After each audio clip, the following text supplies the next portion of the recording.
ही जी तक्रार 9 तारखेला दाखल झाली आहे, यांनी विखे कुटुंबियांनी पूर्णपणे आपली तक्रार आणि सविस्तररित्या यामध्ये मांडलेली आहे।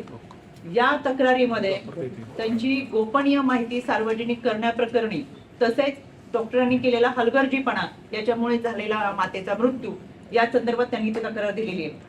जो अहवाल सुरुवातीला डॉक्टर राधाकिशन पवार यांनी माझ्याकडे दिला, जो मी तुमच्या समोर मांडला, त्याच्यावरचा टपका हा रुग्णालयावरतीच आहे आणि अजूनही मी त्यावरती ठाम आहे।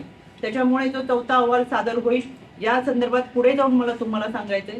आज सकाळीच माझं माननीय मुख्यमंत्री महोदय देवेंद्र फडणवीस साहेब यांच्याशी बोलणं झालं आणि त्यांनी देखील सांगितलं की मी सुरुवातीपासूनच सूचना केलेल्या आहेत, ते देखील यामध्ये कोणी दोषी असतील आणि हा चौथा अहवाल आल्यानंतर त्यांच्यावरती कारवाई होईल अशा पद्धतीने देखील त्यांनी सूचना केलेल्या आहेत। त्याच्यामुळे अहवाल आल्यानंतर खऱ्या अर्थाने गुन्हा नोंद करू शकतो। मी परत एकदा सांगते, कोणतीही गोष्ट ही करताना तात्पुरती मलमपट्टी आपल्याला करायची नाहीये।